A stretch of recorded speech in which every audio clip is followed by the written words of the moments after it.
Welcome to early edition of the Housing and Land Chair Land Use and Economic Development meeting.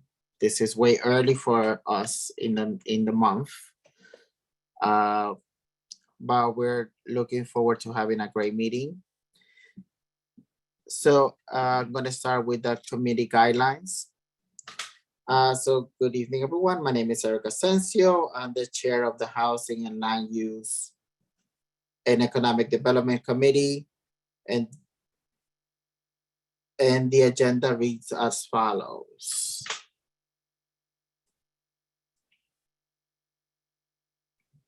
Jay, if you can show us the agenda for a moment.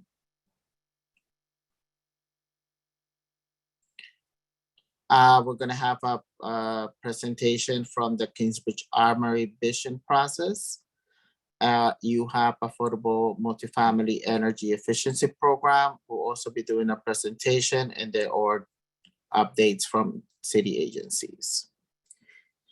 So on September 2nd, 2021, Governor Kathy Hochul signed into law Chapter 417 of the laws of 2021, which authorizes the community board to run this meeting remotely, and minutes will be taken for record keeping. The minutes will appear on our website within days and can be requested from the CV7 staff at any time.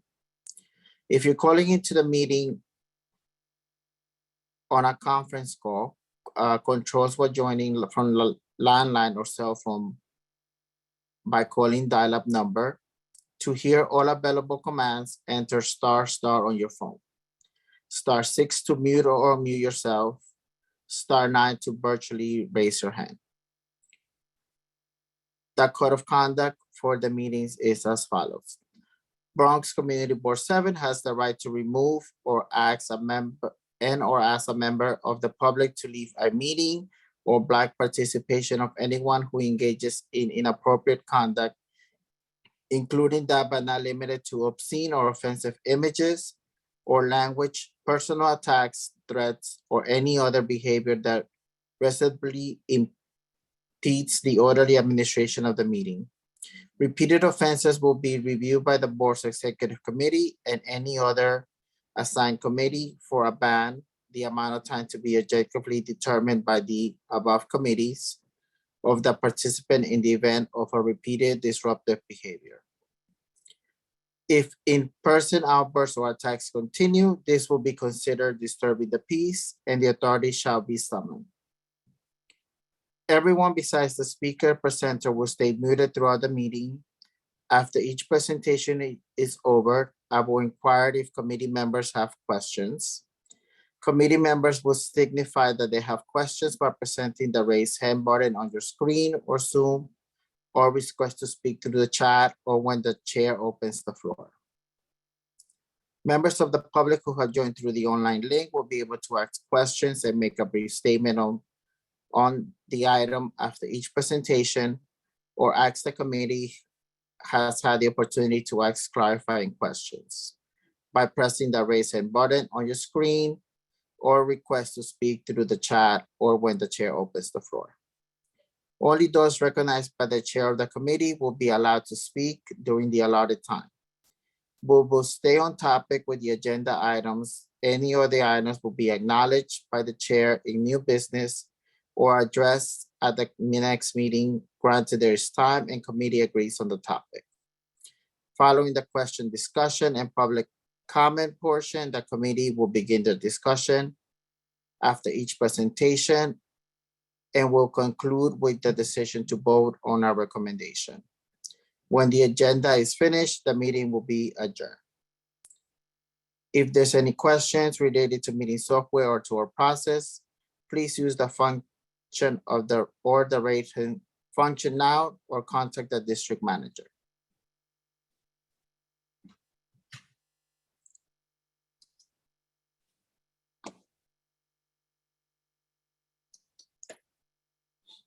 We will continue with our attendance.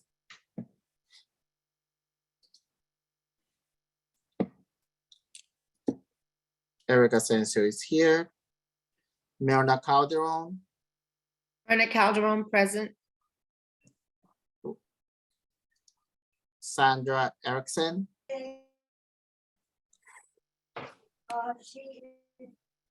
Sandra, Sandra Erickson is present.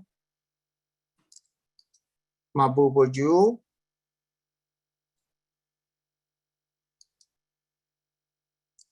Edgar Ramos, Edgar Ramos present. Helene Red, Present. and Barbara Stranzer.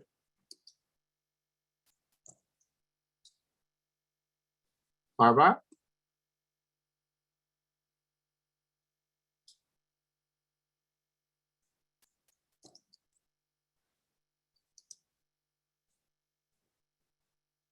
We couldn't hear you, Barbara.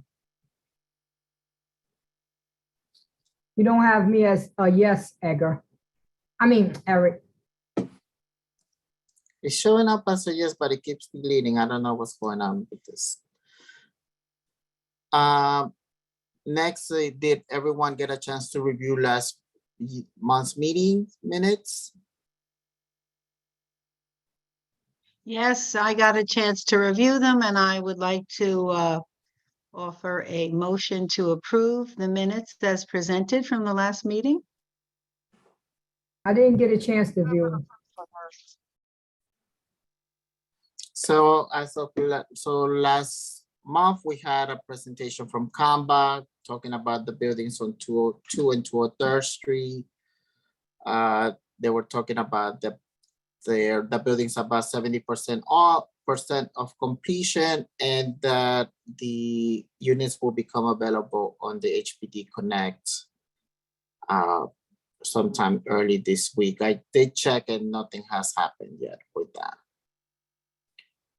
So can I get a second on the motion? I second the motion to approve the minutes. Myrna Calderon. Thank you, Myrna. Everyone approves? Aye. Say aye. Aye. Okay, thank you.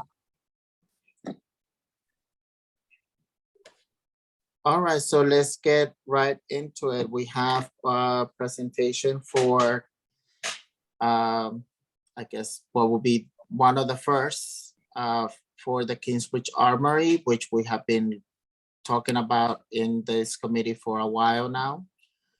So Nate or Inder, if you want to take it away. Sure. I've also got my colleague Fernando Ortiz is on the line as well. So thank you guys for having us. It's great to be here. It's this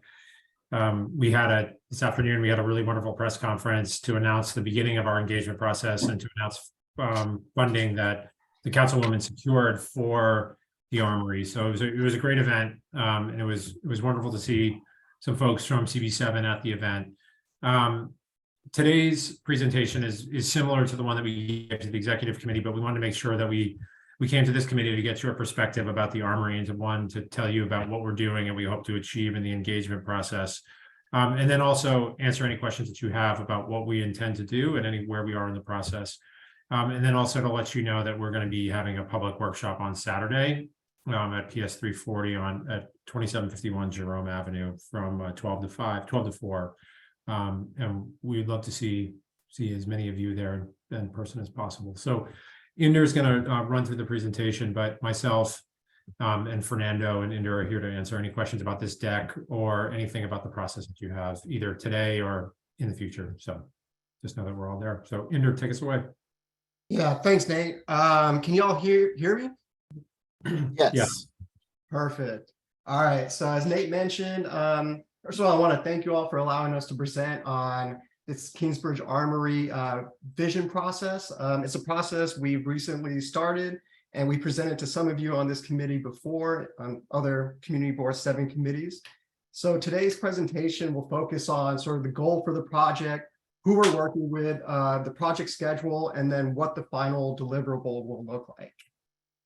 So the goal of this project is to work with a wide range of community stakeholders in Northwest Bronx and the Bronx as a whole, for a robust and inclusive engagement process to define a vision for the Armory's future. We'll release a vision for the Armory by spring of 2023. And the idea of this vision isn't so much a prescribing a use for the Armory. We're not going to say this should happen or that should happen, but instead it will be a set of values and priorities from the community that will go into a future RFP for development. So essentially the developer would then be developing something at the Armory that would be a reflection of the values and priorities of the community. And as part of this outreach, in order to gather input from the community, we'll engage a broad range of people.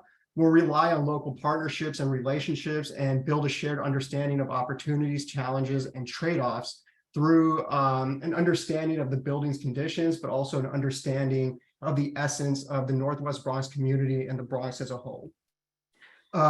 So amongst the people that we are engaging is the community working group. The community working group consists of representatives from key organizations such as the community board and will be central in guiding our approach to engagement. The responsibilities include meeting once a month to provide guidance and feedback around engagement, facilitation, and messaging, participating in public workshops and community events, promoting workshops throughout the neighborhood, and providing feedback and review on a timely basis. So who's on the community working group? It includes Councilmember Sanchez and Sandra Lobo from the Northwest Bronx Community and Clergy Coalition. Those two will serve as the co-chairs and will be meeting with us weekly to make sure that we're headed in the right direction with this project. The community working group also includes elected officials such as Borough President Vanessa Gibson's office, Congressmember Adriana Espaillat's office, State Senator Gustavo Rivera, and Assembly Member Jose Rivera. And then we also have community stakeholders, including community groups such as Community Board 7, Kingsbridge Heights Community Center, Gardner Foundation, Mekong, and Dominicanos USA. We have representatives from labor, small businesses, including some of the merchant associations around Northwest Bronx, faith-based organizations such as Our Lady of Angels, health organizations such as the Morris High Health Center, academic institutions such as School District 10, Lehman College, and Monroe College, and finally, folks from economic development organizations such as the Bronx Overall Economic Development Corporation and the Bronx Cooperative Development Initiative, BCDI. On our team, we also have a couple of consultants. The first is the Hester Street Collaborative, who will be leading the public engagement process. They have experience working on similar projects throughout the city and the Bronx, and they bring a wealth of knowledge on best practices to engage a wide range of community members, including students, youth, older adults, and families. And then we also have WXY, who will be our technical consultant, who will be conducting an analysis of building conditions, support engagement, and study reuse scenarios for the Armory, and then they will put together the final vision document. So here's the project schedule. So right now we are currently in our existing conditions phase, and we are getting ready to start holding focus groups, and I'll talk more about those focus groups with community members and different sectors. We also have our first public workshop coming up this Saturday. And then we have another public workshop tentatively scheduled for December, a third one for early next year, and then finally we'll do another roadshow once the vision document releases, just to let everyone in the community know what's in it and get any last minute feedback. And then, as you can see, there are orange circles on this timeline that indicate when the community working group will be meeting.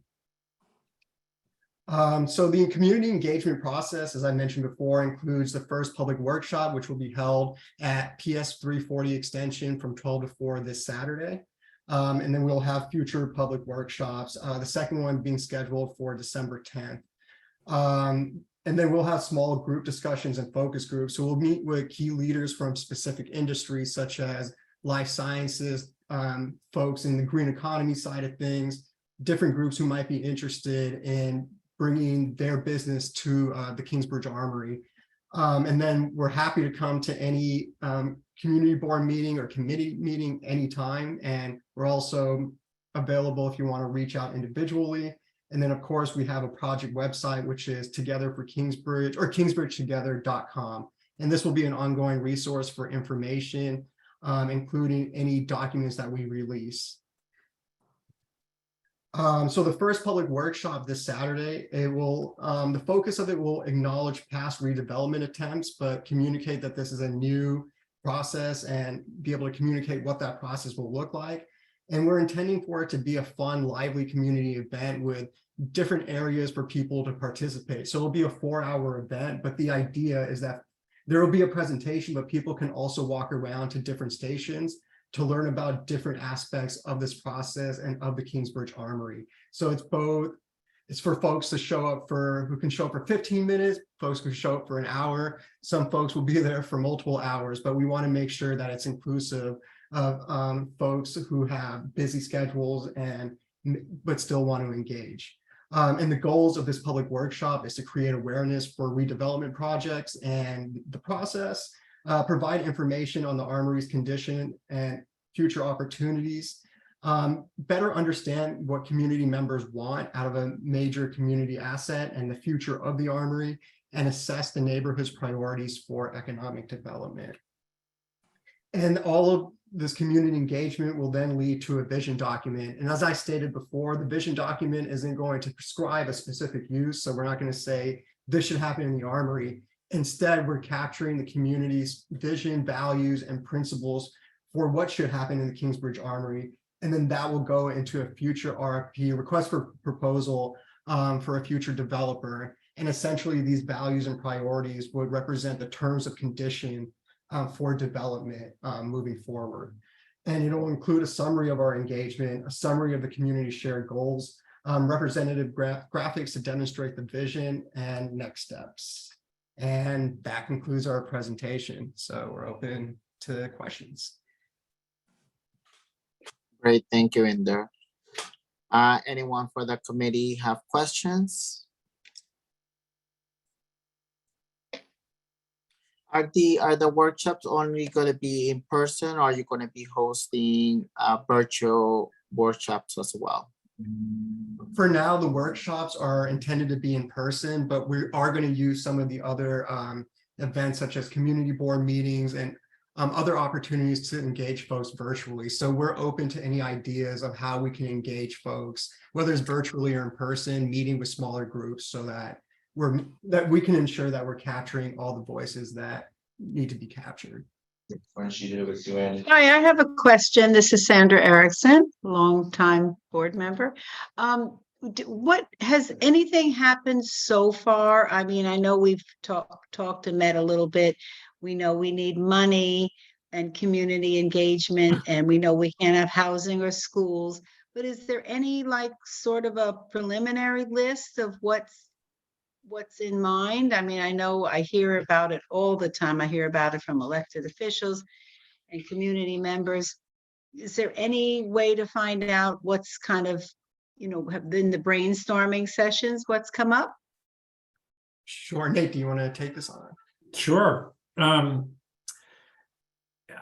I would say, like, in short, sort of yes and no. There's been a whole bunch of ideas that have been thrown, like, I mean, we're building off of stuff that, that community groups have done in the past and talking about, particularly the work that Northwest Bronx has led. And so what we've heard through that is, community facility uses. So things like offices for community organizations, workforce training places, recreational space. We've heard a lot of like ideas. And so what we want to do is build off of that and then look at what could actually go in the building, right? Given its landmark status, given its zoning. And then hear, really from other people, what they also think are some opportunities to seize on the assets, and then like to build off of what the neighborhood strengths and maybe address some issues in the neighborhood too. So I know it's kind of like not a specific answer, but there's been a lot of thinking about what could be in there. And so we're kind of building off of that.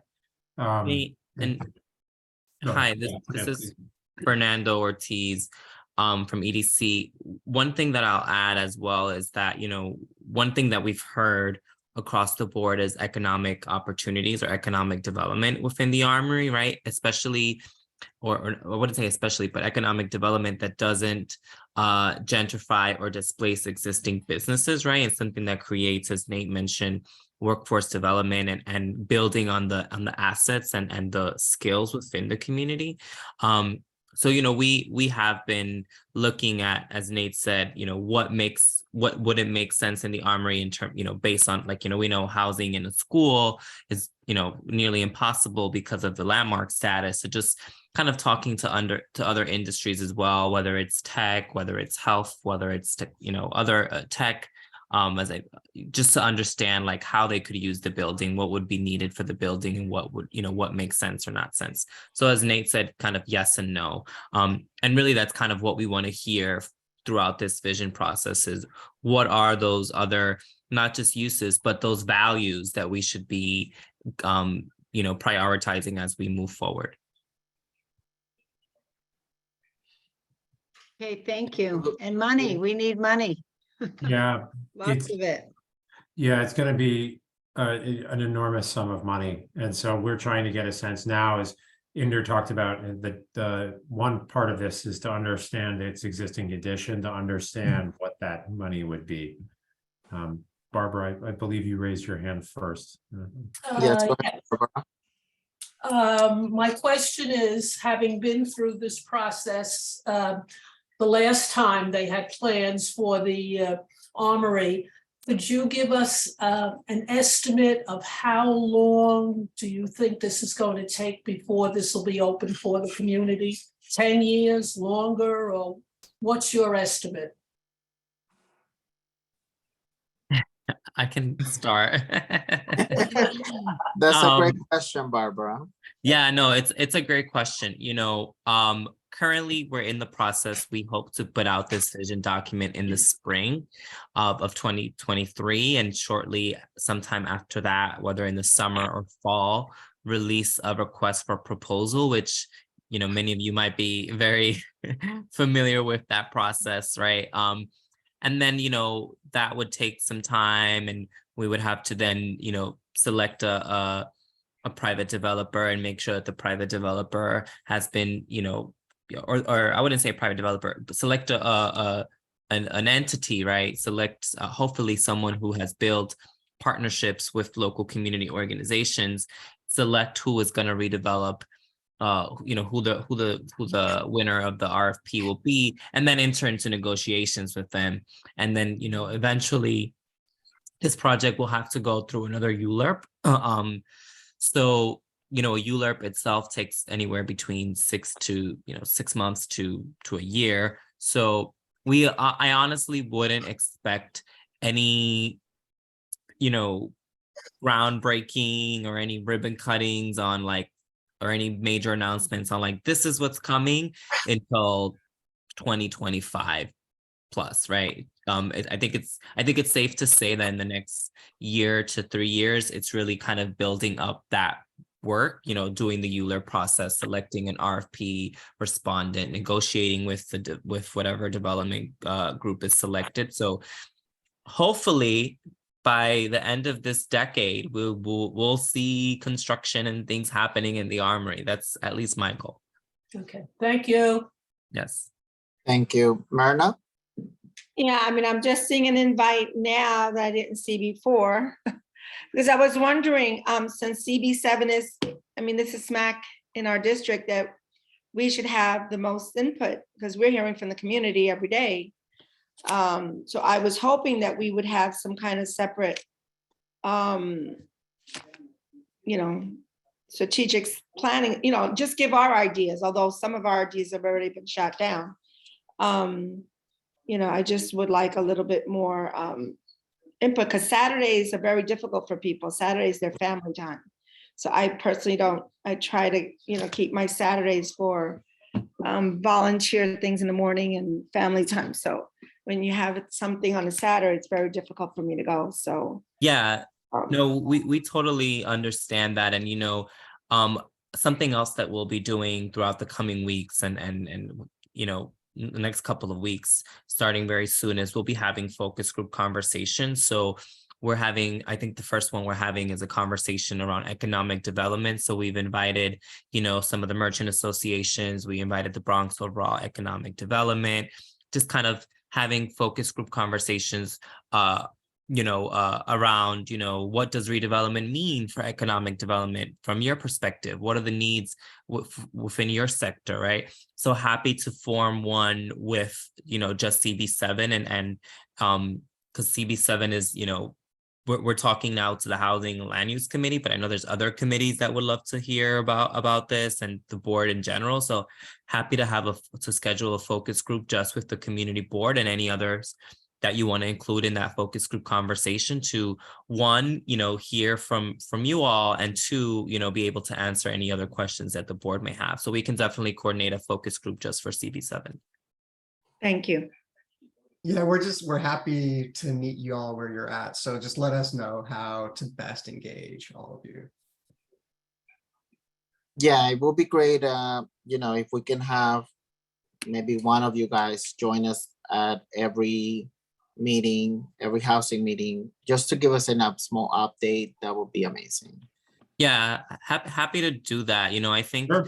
Either Nate, me, or Indor, one of us three can definitely come. We may not have huge updates, but happy to just give updates on any events that will be that we're up to, or we can commit to coming to the committee meetings. Just let me know when they are, and I'll be happy to come. Okay, Or someone great. from the team. Yeah. Jean? All right, I had my hand up because I put a question in the chat also. In the original plan, which years and years and years ago, I was also involved in, CB7 was supposed to have office space in the Armory. Has that changed? Since we don't have Yes it. and Yes. no. I would say yes in that there's no plan right now for anything, and nothing concrete. We're kind of on a clean slate, like willing to hear all of that. So it, in that sense, it's a yes. It has changed because there's no concrete plan for the Armory's redevelopment yet. But no, in that, that's something that I think the community board can voice through these public workshops, and ultimately when a developer is selected, something that CB7 can negotiate, right? So because it's not on the plate right now, doesn't mean that it cannot be in the future. But that would be something that CB7 and the community would have to voice and negotiate with the developer at that time. Because right now there's EDC starting with a itself is blank not going to slate. be the one doing it, so we can't commit to that. But all I can say is yes, it's not happening, but no, in that it could still happen. Okay. Right, it could be added to the RFP if the community really wants that. Okay, thank you. Serial?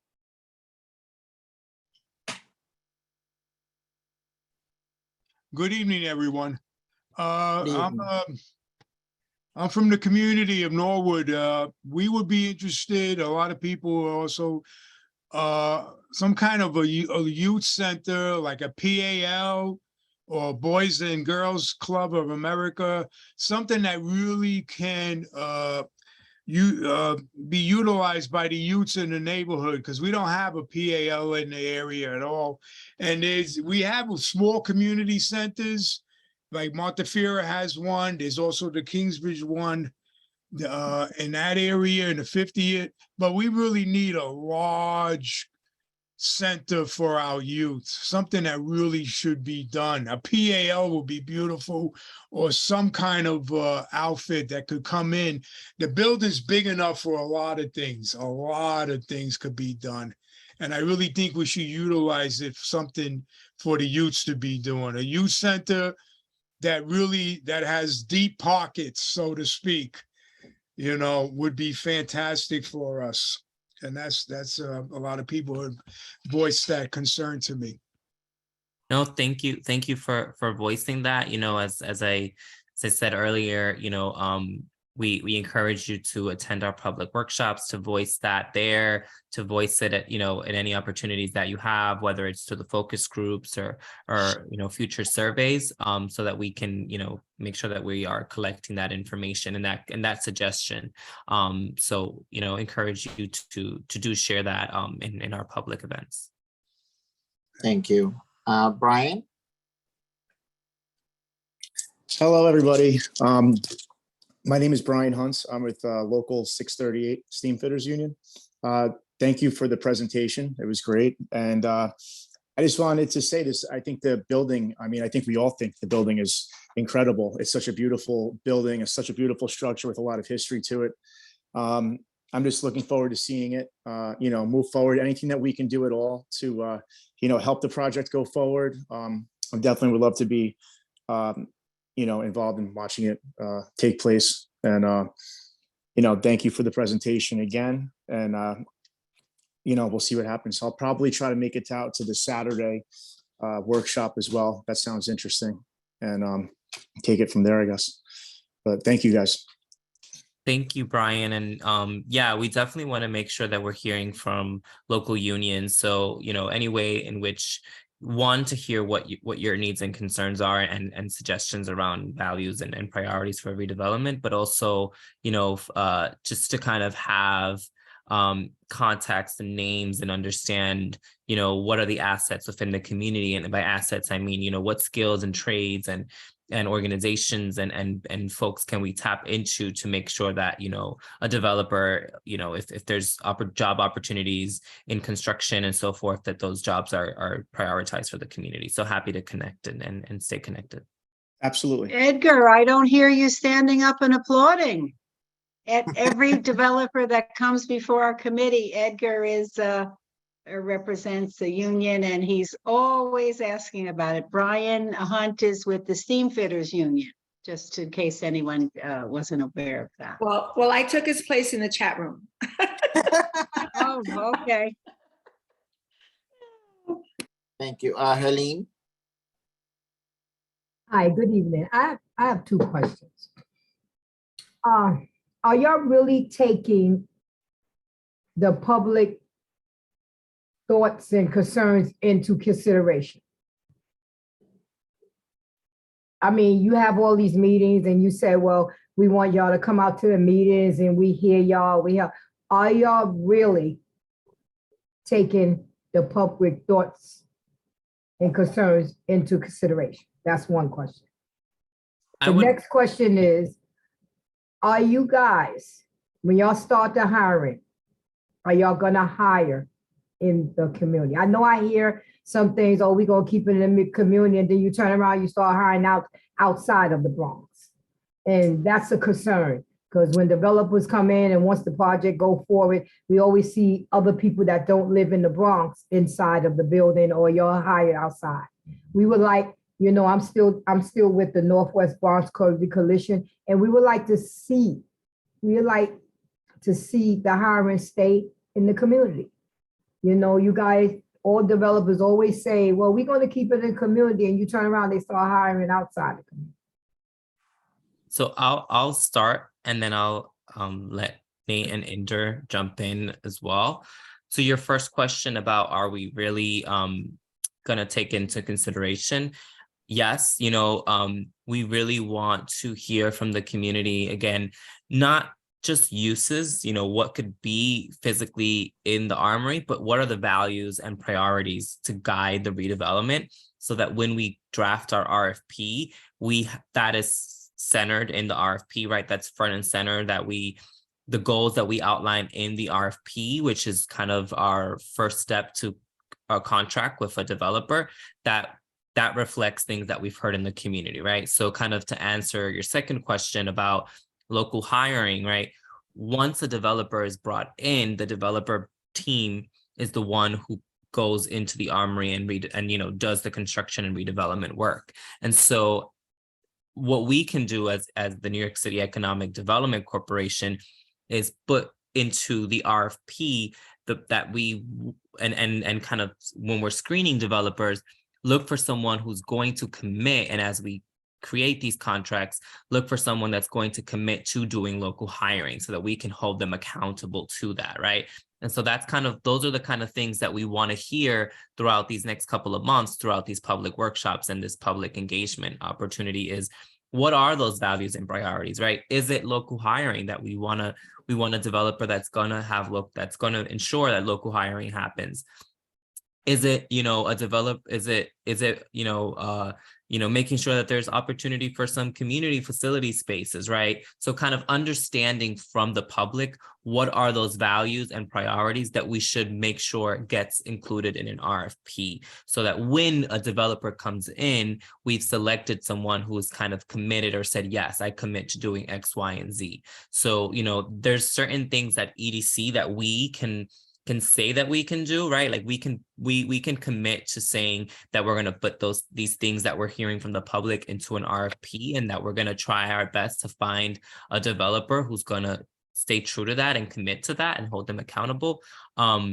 So I would say, yes, definitely to your first question, that we are really taking this into consideration as a Bronx site myself, born and raised. It's something that for me is always important. I'm always trying to do my best to make sure the Bronx is getting the best that it deserves, and that the community is being heard. So I would say definitely yes to number one, and to number two, we will try our absolute best to make sure that is the case, if that is what we're hearing from the community is a priority for them. And I'll give it to Nate and if they want to add. The only thing I would add to that, Helene, I think you're right. Like, I would say the only thing I would add to what Fernando has said is trust us up to a degree, but hold our feet to the fire, right? So, which I know every community board in this city does extremely well. So, hold us accountable, have us come back. Come to public workshops, but we will be here. We will continue to come. And I think it's just as important for us to hear from you guys. Are we doing it? We're definitely, I can tell you unequivocally, we are committed to it. Are we doing it? So I know community boards, you guys are very good at that. And because the community is at the heart of what you're doing. And why you're giving your time on a Tuesday night at 7:15, right? When you could be doing a lot of other things, you're doing this. So make sure that we're doing what we're saying we're going to do. And we're committed to doing that. So. Yes, one more question. I'm just speaking, I know I'm on a community board, but I'm speaking outside the community board, the other people that's not on community boards. Sure, 100%. Their opinion should count also. I know I'm on a community board, but I represent residents that's not on the community board, that's not in our circle. So, yeah. I feel that their opinion should, be relevant. Everybody always come with these big projects and say they're going to do X, Y, Z. And then when X, Y, Z come together, it's something totally different.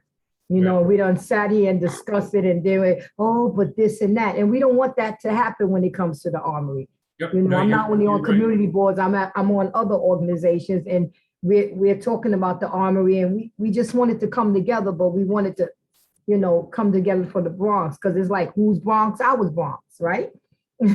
So we wanted to, I hear that 150%. And that's why when Inder was giving the presentation, we wanted to make clear that it's not just public workshops. It's not just these presentations. There's other ways that we want to get people's voice and heard, and not just like heard, like internalized, understand what the history that people are bringing to this project. Because, I've only been on this thing for, a year. You guys have been living this, breathing this, working at this for, in some cases, decades, right? So, and it's in your backyard. It's not in mine, it's in yours. And we want to hear that, understand it, and include it. So there's a lot of ways that we want to get people involved. So if there's people, Helene, that you want us to go talk to, we will do that. So Nate, to that point, something else that I'll add is, we will be hosting public workshops and focus groups and so forth, but that's only one part of the engagement. Like, we want to know what's happening in the community that we can be at. If you have an event, or of an event, if you have a tenant association meeting, or you have anything where that there's going to be a lot of people, feel free to let us know, and we can definitely go out there and listen and do outreach. Like, we don't only want to tell people, come meet us. as Inder said, we want to say, we want you to tell us, come meet us, right? Like we want it to be a two-way street where yes, we want you to come to our public workshops, but also invite us to your tenant association meetings, That's to cool. your block parties. I love block parties. Anything you guys have going on that is centered around community, that where we can do outreach and meet people at, we definitely want to be there and listen and take notes and engage people and inform people, right? People who may not come to the community board, people who may not be able to make it to the public workshops, right? But so we want to meet people where they're at. And the last thing I'll say about kind of hiring is that EDC as an organization, one thing that we're very strong and committed to, and that's a very high priority for us and for our president, is making sure that a certain percentage of all of our work goes to MWBEs, which is minority women business. I forget what the MWBE acronym stands for. But making sure that a certain percentage of all of our contracts and works empower and go towards supporting MWBE. So I can definitely say that we, as Nate said, hold us accountable to that, and that, like I mentioned to Brian, like we want to know who are the local unions, right? So that we can be sure, like, hey, there's local union 79, there's local union 638, there's there's all of these folks that bring all of these skills and trades. So you don't need to go outside and get them because they're already here. And look, we can make those introductions. We can put that language into an RFP, saying local hiring. What does that mean, right? We make sure that you're contracting with local unions such as X, Y, and Z. So we definitely, as I said, as Nate said, hold us accountable, and happy to meet you all wherever you guys are at and events that you're hosting. Can you drop your information in chat? Because I'm the VP in my building and I have a large development and we have TA meetings once a month, every month. And I would love Awesome. to invite you to talk about this. Yes, please. I will definitely drop my information. Okay, thank you. Edgar? Yeah, just to kind of bring up something that became not a problem, but an issue, right? Community benefit agreement, right? CBA.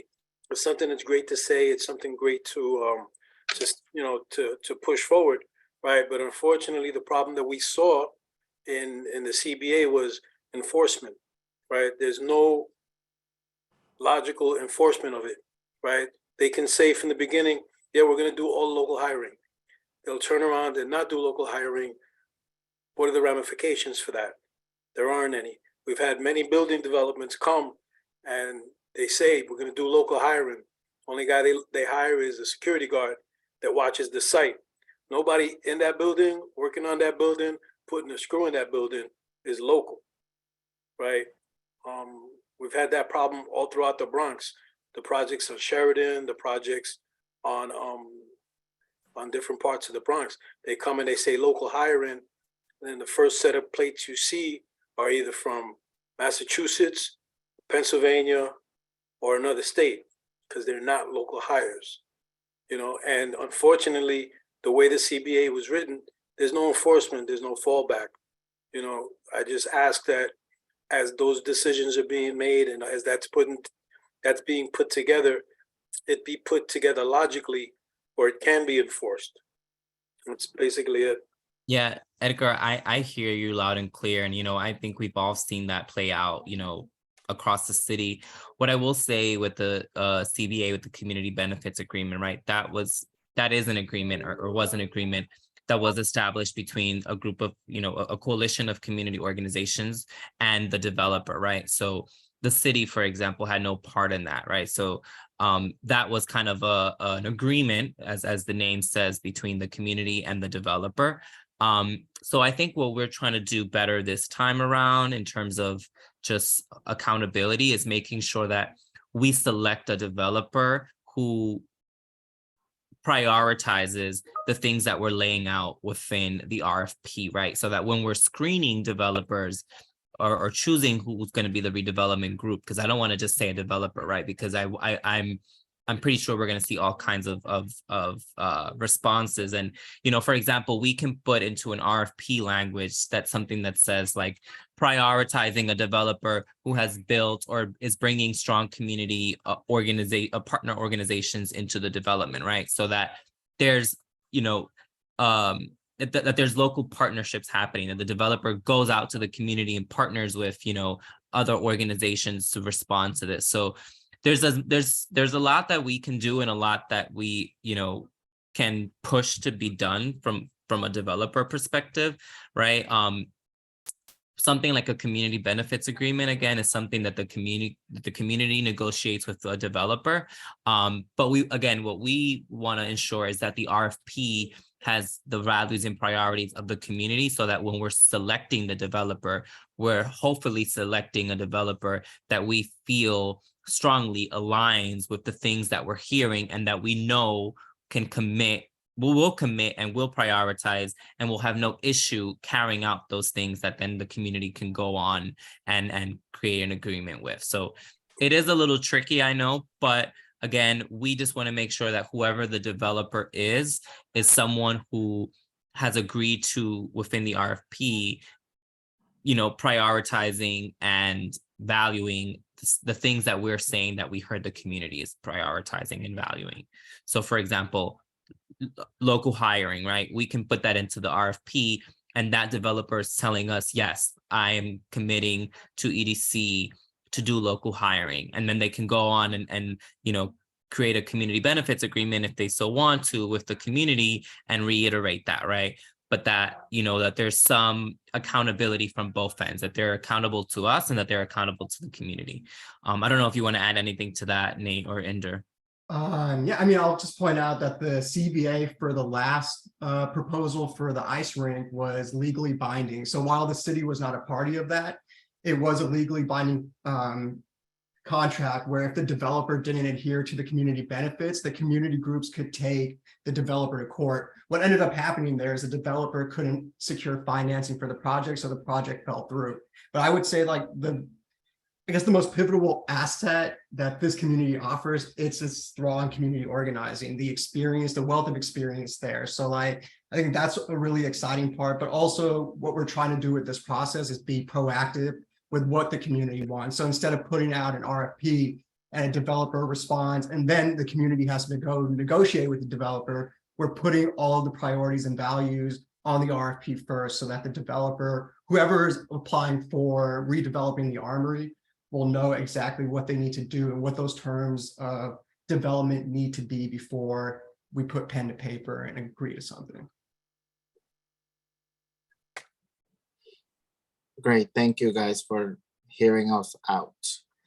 I have a question about, I guess, what role is the Department of City Planning playing in this at all? And also, has the environmental assessment studies been updated? Those technical things that you need to kind of start looking at. Yeah, I can take the second one first. An EAS would be done if there was a ULURP action in the future. So if a developer, this project, because it's very likely it will remain a ground lease, and that the lease is a disposition action and requires then ULURP. So it would go through the EAS would be produced associated with the ULURP action. And if there was the potential for significant adverse impacts, there would be an EIS. Project of this scale is likely to have an EIS. So there would be a public involvement process associated with the EIS. So specifically, there'd be a draft scoping hearing, and then a public hearing on the DEIS and then the FEIS. But that would be at the future once we've determined who would be the development team, and then have a program that we'd be able to analyze as part of the environmental review. City on the first part, city planning at this point is not involved because we don't have a development program. If and when we do, and we have a developer, they would be going through the ULURP, the pre-ULURP, and then the ULURP process, and that's something that that part would be city planning would be intimately involved with. Yeah, and what I'll say is I see Camila's on the call from city planning. Hi, Camila. I used to work for the Bronx office city planning. One thing that I will say is, we have had initial conversations with city planning just to make sure that they're aware of what we're doing, right? This is a EDC-led community vision process. And I know city planning does their own kind of, planning, as their name says. But this is an EDC-led process, but we have been in conversations with with DCP, with city planning, just letting them know, like, this is what we're doing, making them aware that, this ULURP at some point, hopefully close in the future, is going to hit their desk, and that this is happening. I gave a tour to city planning folks during the summer.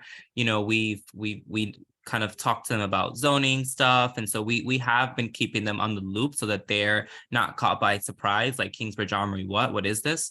But at this moment in time, this is a EDC-led process. And then at some point, we'll kind of pass the baton to DCP to kind of walk this through ULURP, with EDC very close behind them on that.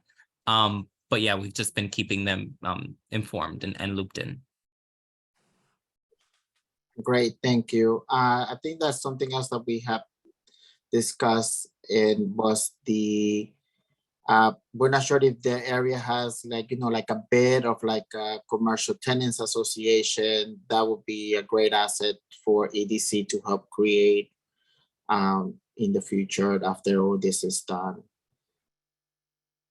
You mean for the Armory itself?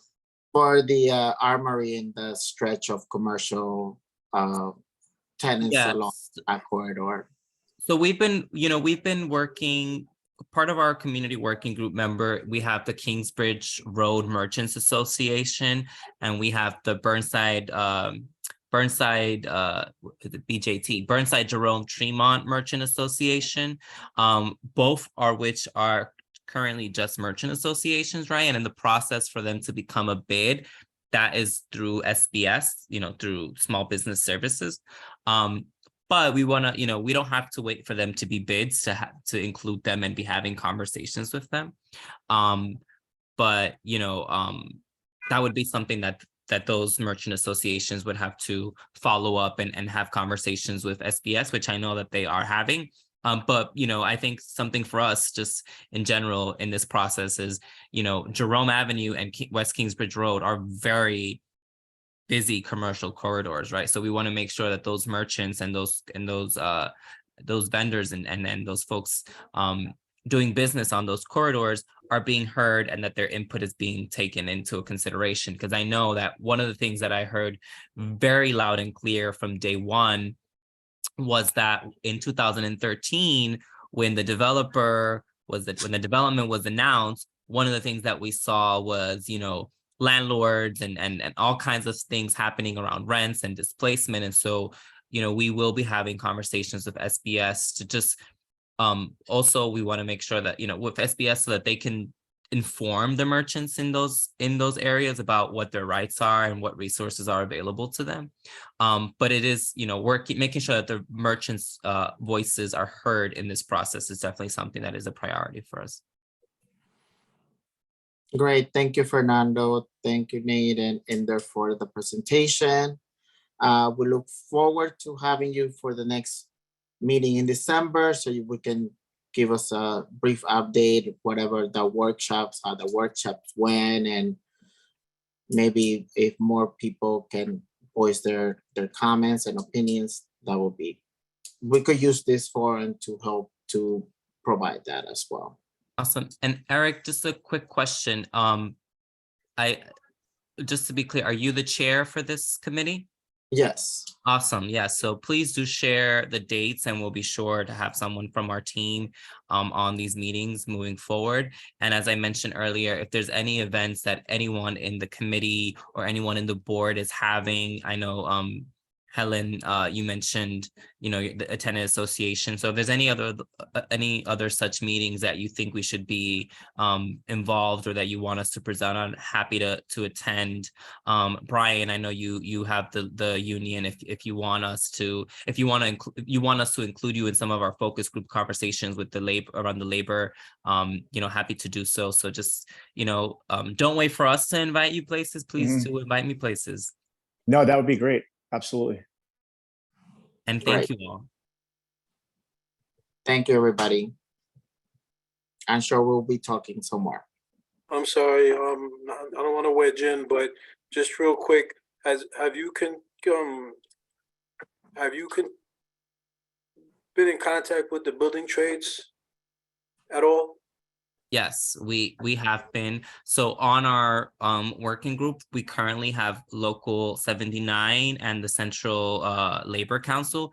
But we have, and the council member in Northwest Bronx has been having conversations with other labor organizations. So I will be organizing a focus group just on labor. So 79, Central Labor, build, a bunch of other folks. So glad to meet Brian on the call today. So we will be having more of those conversations. And if there's any other folks that you think that we should be talking to, please do share their Well, because contact. basically the building trades as an organization, right? They take account of all of the local unions, right? Because there's the building trades union, which is like Local 3, Local 79, 638, Local 1 plumbers, and those are state certified unions, right? They have apprenticeships. They have a hierarchy that's recognizable. Because what happens is you have some unions, right? They're called unions. You ask a member for a union card, they don't have one.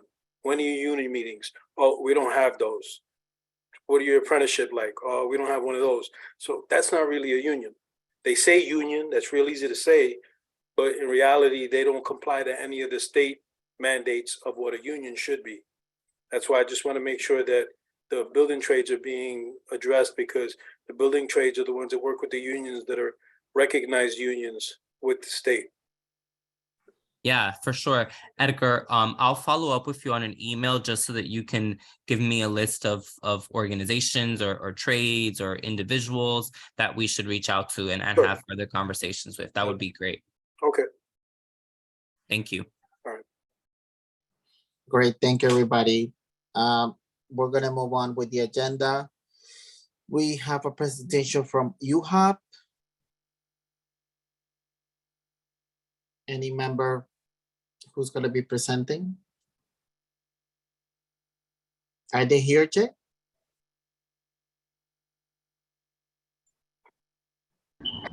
I'm looking through again. I think he left. Steven Gonzalez, do you see him on your screen? No. The presenter left the meeting then. Okay. All right, no problem. Anyone from HPD that has any updates for us?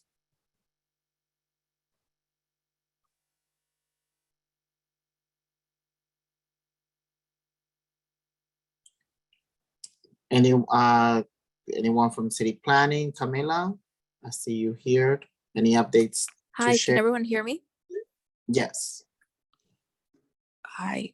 I don't have any updates, but if you guys have any questions, as always, I'll leave my email in the chat and you can send me a message. Okay, great, thanks. Anybody from CCHR? No, no one today. All right, Edgar, I have one thing to say. I know we're all going to be dying of curiosity as to what AMIP is. I just want to give it a quick mention because it is so awesome. It's a NYSERDA program that I forgot what it's, affordable multi-family energy efficient program.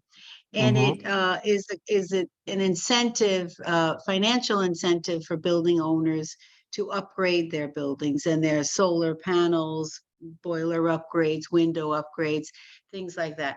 I happen to be doing it. It replaced an old program. It's much better, and I'm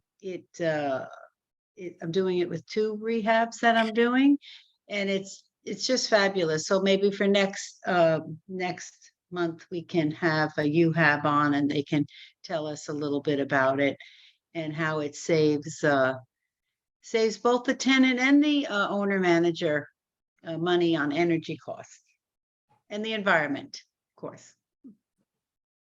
Thank you. Okay, we'll make sure to reschedule them, because it does sound like a good program to have in the neighborhoods. Any other discussion that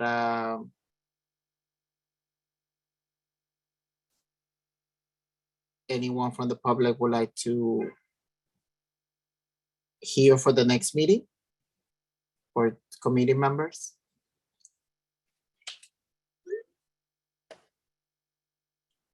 Yes, Syria.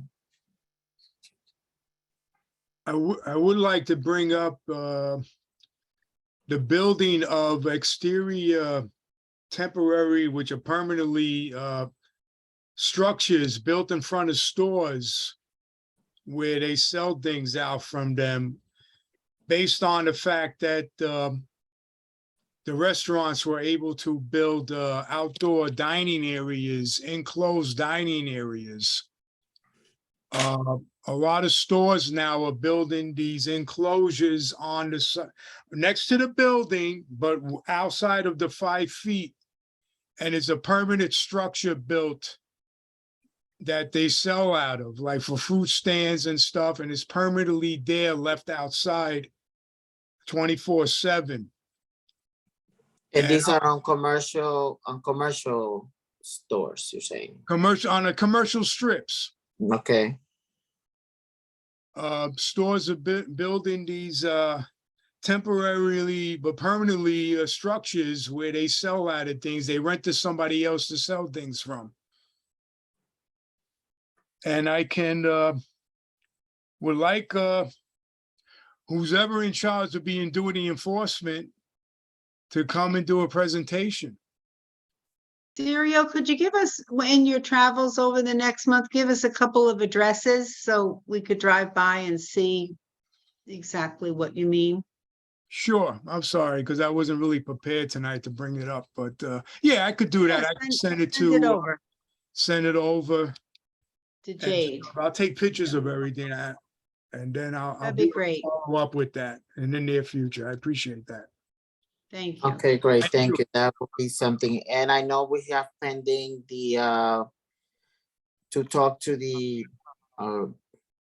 Department of CWP, something like that, or safety about that tire shop. We need to bring them into it as well. Just an update on that tire shop. I don't know if you guys have driven by there. The trucks are physically still there, right? But the tires are no longer on top of them. They now have them on the sidewalk. They've got luckily, thankfully, the sidewalks are wide enough where there's a wide enough where someone's coming through with a baby carriage, with a wheelchair or something like that. There is enough space for that, but they've taken up almost half the sidewalk with those tires. And that's on 204th and on Jerome, but they've taken them off on top of them. I know Echeverria went forward and addressed the business owner, and a few other people did also. So the tires are no longer on top of the trucks, but they're still their new location isn't 100 times better, you know. So okay. Yeah, I'll work with Jay to get these sort of meetings come together. All right, boy, if any other comments or questions for the committee, if not, we can adjourn. Motion to adjourn, Chair. Seconded. Oh, wait, there's someone on the phone that wants to speak. I'm sorry, I just wanted to ask, was there someone from HPD still there on the call or no? Doesn't sound like there's anyone from HPD. Okay, so I'll wait till the next meeting. It's all right. Thank you. Yeah, go ahead. I am actually here. I'm sorry. I'm having technical difficulties that I'm talking, but I can't be heard. Hi, Winnie. Hi, how are you? Yes, I am fine. I'm sorry, my question, I'm still having trouble getting in contact with someone about the open door program. They did confirm that the number does not work. I did try the other number that I forgot her name, the other woman gave me to try, and they ended up pushing me back to another number. Someone said they will call me back, and no one ever called back. I called again and left a message on the main line. Someone called me and said they remember sending my information over. Why is it that no one ever called me back? I said, I have no idea. They said they would try it again, and I still haven't heard back from anyone in regards to that program. So I don't know what else to do at this point. You know, Winnie, if you don't Yes. know, I can certainly direct her. You have my number, I believe. You can call me tomorrow and we can discuss the program and maybe how, yeah, because I do know quite a bit about it. I don't know, Winnie, that you're in new construction, maybe, I don't know if you have a contact or you want me to discuss it with her? Well, however you want to handle it, I will give you, actually, I'm going to put my email in the chat. Okay. Will that help? Yes. Yes. And if after your discussion with Sandra, if you still have questions, you can certainly contact me. Okay, great. Thank you. Okay. So my name is Winifred Campbell, and I'm going to put my name in the chat as well as my email address. Okay. Okay. Thank you. Thank you. You're welcome. Go ahead, number 0929. Is that you, Andrew? Hi, it's Andrew from the board. I just want to bring to the attention of the committee the recent information that's been given out regarding the undermining of the right to counsel law. Some of you are familiar with that. What it means is if you're under a certain income, you have the right to be represented by an attorney in housing court, similar to criminal court. And I posted it in the chat. And just to remind everyone on this call and everyone on this Zoom, the housing statistics for Bronx Community District 7, 82.6% of the residential units are rent stabilized units. So I really think that the committee should focus on the 82.6% of residents in Bronx Community Board 7 who are rent stabilized tenants, many of them who end up in housing court.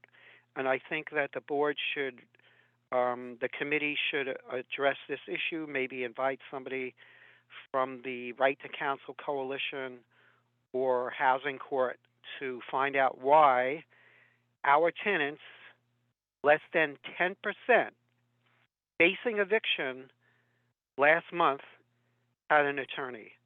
That's versus, I think it's 98% or 99% of landlords who are required by law to be represented by an attorney. Thank you.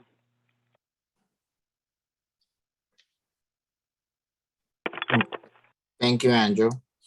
Eric, I'm happy to work with Andrew for next month and get one or two people on, maybe an attorney from NICA or one of the other groups that are representing tenants and pushing for this. Andrew, maybe we can talk and see who we can bring on for next month. Great. Sounds like a plan. Okay. Thank you, Sandra. I'll call you. And Ramona?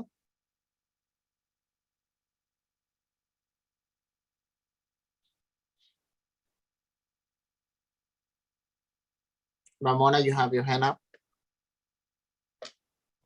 Ramona, you're muted. Good evening. Can you hear me? Yes. Yes. Yes. Hi, good evening. Ramona, a 50-year resident of the community. Just wanted to know, has anyone addressed the fact that we have two fruit markets on Bedford Park and the Grand Concourse, both which are run, well, one of them on the uptown side of the concourse operates 24 hours a day, 7 days a week. It blocks the street, it obstructs handicap accessibility, and it has created a large amount of rodents in the neighborhood, particularly rats. Has anyone brought this issue up today? No, this is the first we hear about this. Yes, they operate 24 hours, 7 days a week. And people have gotten sick in the community from eating the produce because over the summer months, the produce and the vegetables were never refrigerated. So those items stayed out there 24 hours a day, 7 days a week, and it completely blocks the overpass. So just wanted to raise that issue. Thank you.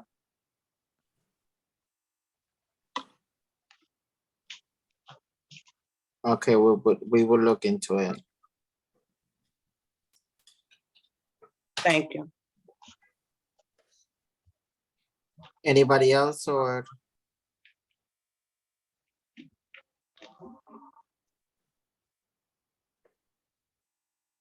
Okay, if no more comments, then I guess we can proceed with the motion that Sandra brought up to adjourn.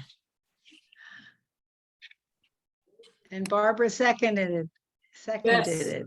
Yes, Good night, everyone. thank you. All those in favor? Aye.